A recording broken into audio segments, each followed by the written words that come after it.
ఉమ్మడి మహబూబ్ నగర్ జిల్లాలో ఉన్నటువంటి శివాలయం కూడా శివనామస్కారంతో మారుమోగుతుందని చెప్పుకోవచ్చు. ఏదైతే మహాశివరాత్రి పర్వదిన పురస్కరించుకొని తెల్లవారుజాము నుంచి కూడా ఏదైతే ఉత్తరాయణ ఉన్నటువంటి ఉమామహేశ్వరంతో పాటు దక్షిణాన ఉన్నటువంటి జోగులాంబలో ఉన్నటువంటి బాలబ్రహ్మేశ్వర స్వామి దేవాలయానికి భక్తులు కూడా పోటెత్తారు చెప్పుకోవచ్చు. మహబూబ్ నగర్ పట్టణంలో ఉన్నటువంటి పెద్ద శివాలయం కావచ్చు, అలాగే ఏనిగొండ ప్రాంతంలో ఉన్నటువంటి సాంబ శివాలయానికి కూడా భక్తులు కూడా ఉదయం నుంచి కూడా పోటెత్తున్నారు చెప్పుకోవచ్చు. ఏదైతే మహాశివరాత్రి పురస్కరించుకొని మహాశివునికి అభిషేకాలు అలాగే దర్శించుకుంటే కోరిన కోరికలు తీరుతాన నమ్మకంతో భక్తులు విశ్వాసంతో కూడా ఉదయం నుండి కూడా పెద్ద ఎత్తున తరలి వచ్చి కూడా శివాలయాల్లో కూడా అయితే శివుని కూడా దర్శించుకున్న పరిస్థితి కనిపిస్తుంది. ఇదే అంశం పైన ఈ అయితే సాంబ శివాలయానికి సంబంధించిన ప్రాంతంలో ఉన్నాం. ఇక్కడ ఏర్పాట్లు ఏ విధంగా ఉన్నాయి, భక్తులకు సంబంధించి ఎలాంటి ఏర్పాట్లు చేశారని వారిని అడిగే ప్రయత్నం చేద్దాం. అన్న చెప్పండి, భక్తులకు ఎలాంటి ఏర్పాట్లు చేశారు ఇక్కడ?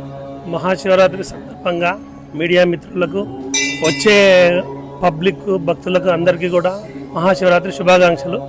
మరియు వచ్చిన భక్తులకు ఎలాంటి అసౌకర్యం లేకుండా పండ్లు సాయంత్రం కళ్యాణం తర్వాత పండ్ల కార్యక్రమం ఒక పొద్దులు ఇవ్వడానికి, మరియు ఇక్కడ వచ్చిన వాళ్ళకు ఎలాంటి అసౌకర్యం లేకుండా వాటర్ కానీ వాళ్ళకు ఎండకు ఉండకుండా టెంట్లు కానీ అన్ని సౌకర్యం కల్పించి ప్రజలు కూడా మంచి సుఖశాంతులతో ఉండాలని మా కోరిక.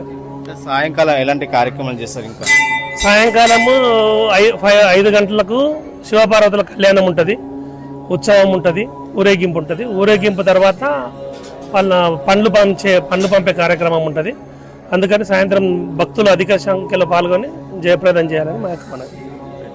మొత్తమైనా కూడా ఉమ్మడి మహబూబ్ నగర్ జిల్లాలో ఉన్నటువంటి శివాలయాలు కూడా శివనామస్కారంతో మారుమోగుతున్నాయని చెప్పుకోవచ్చు. ఏదైతే మహాశివరాత్రి రోజు కూడా ఉపవాసాలు ఉంటే స్వామివారి కరుస్తారని చెప్పి నమ్మకంతో కూడా భక్తులు అంటే పెద్ద ఎత్తున కూడా స్వామివారిని దర్శించుకొని ఉపవాసాలు ఉంటారు. అలాగే ఈ మహబూబ్ నగర్ పట్టణంలో ఉన్నటువంటి సాంబశివాల దేవాలయం కూడా సాయంత్రం శివపార్వతి కళ్యాణోత్సవానికి అన్ని కూడా ఏర్పాట్లు చేశారు. ఖచ్చితంగా శివపార్వతి కళ్యాణోత్సవం ఏర్పాటు కూడా చేశాము.